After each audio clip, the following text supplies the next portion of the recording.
The U.S. Air Force Special Ops teams bring something totally unique to the table, setting them apart from the other military branches with their own set of specialized skills. Unlike Army Rangers, Deltas, or Navy SEALs, these units are specifically trained to integrate air power into joint operations and provide tactical support in hostile and remote areas. Whether coordinating close air support or delivering critical medical care under fire, these airmen play a crucial role in modern warfare. Today, we'll talk about these special ops forces. All the other military branches have their own recon teams. The Air Force wanted something a little more specialized, dialed in for the kind of problems pilots might run into, hidden deep behind enemy lines.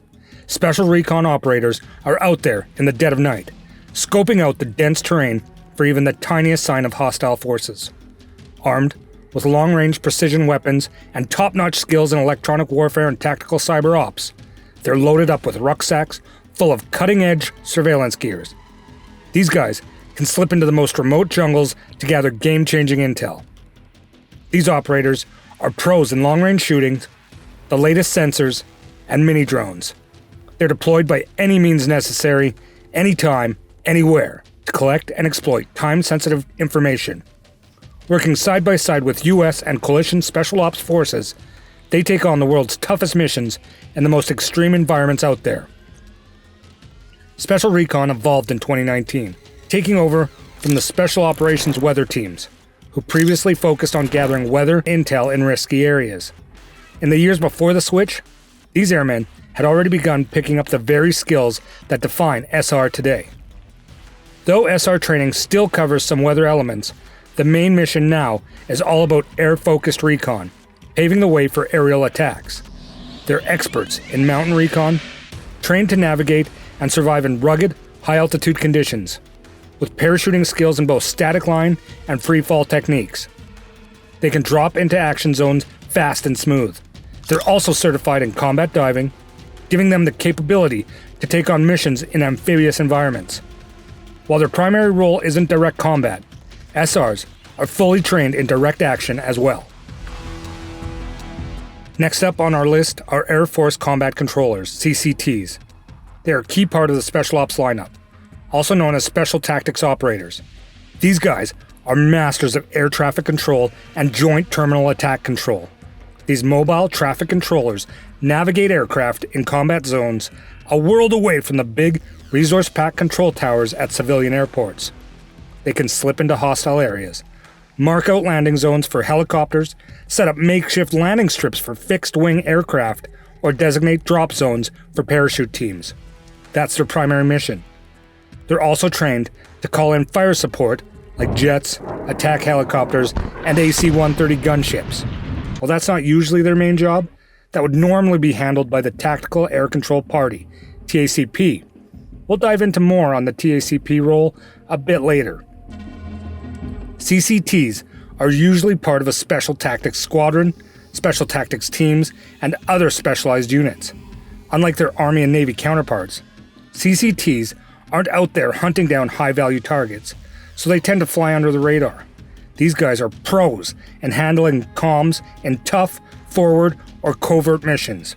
CCTs are often attached to other Special Ops forces, quietly making a big impact where it counts. The motto of the U.S. Air Force Combat Control Teams, "First there," says it all. These guys are the first ones dropped behind enemy lines, clearing a path for the assault force to follow. Today's TC training is no joke. It's a hardcore, nearly 2-year program that's considered one of the toughest in the U.S. military.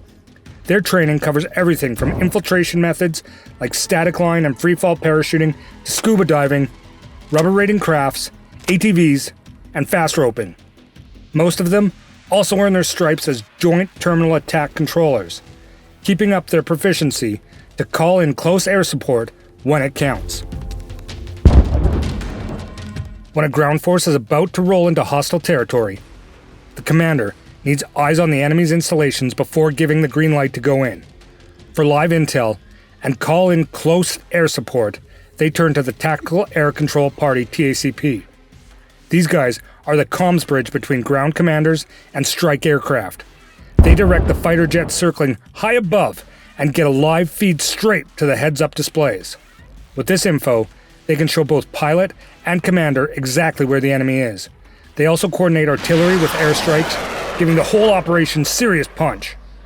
These operators are qualified as Joint Terminal Attack Controllers, meaning they're trained to direct attacks from fighters, bombers, AC-130 gunships, helicopters, and artillery, all while in the thick of it on the front lines.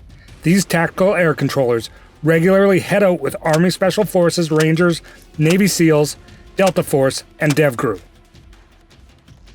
Next up, we've got the Pararescue men, or PJs. Some of the bravest, most skilled folks out there. These men and women tackle the toughest rescue missions, stepping up with insane bravery, grit, and a rock-solid commitment to saving lives, no matter how intense or dangerous the situation. PJs play a vital role in everything from combat search and rescue, Caesar, to humanitarian missions and emergency medical aid in places most people wouldn't dream of going. They're pros at handling high-stress situations, making split-second calls that mean the difference between life and death. And no matter the risk, they're always ready to lay it on the line for their country. Their courage has earned them the rep as real-life superheroes, and they inspire major respect and gratitude. Simply put, these folks are next level. Pararescue teams for PJs are part of the Special Ops family alongside heavy hitters like Army Special Forces, Navy SEALs, and Marine Recon and Raiders. These guys go through brutal training to get mission ready, with skills in everything from parachuting and scuba diving to delivering medical aid in the harshest conditions you can imagine. One of their main gigs? Pulling injured military personnel or civilians out of hot zones, even if it means diving right into enemy territory. They're also the go-to for emergency medical rescues in some of the planet's most extreme places like mountains, deserts, or way out in the ocean. When people think of Special Ops, they usually picture Navy SEALs, Delta Force, or Green Berets. In the minds of many, America's Special Ops forces are the go-to for missions no one else can tackle, training friendly nations, and taking down threats. But not all Special Ops teams are there to bring the heat. In fact, for many wounded in combat, there's one unit that means something completely different: a second chance at life. The U.S. Air Force Special Operations Surgical Teams, SOSTs. Like other units under SOCOM, these folks are some of the best and brightest medics in the military. They're packed with cutting-edge field gear, ready to follow elite warfighters like SEALs and Rangers into some of the toughest, most remote areas. They provide advanced medical care, but with a much lighter, mobile setup than traditional surgical teams. Each SOST is like a mini trauma center on the go, with custom loadouts built to handle the specific types of injuries they expect from each mission.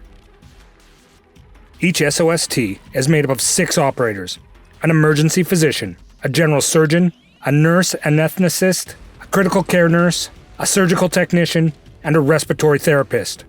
With specialized training and top-tier gear, these teams bring 4 big capabilities to the field: advanced trauma care, tactical damage control surgery, post-op critical care, and critical care transport.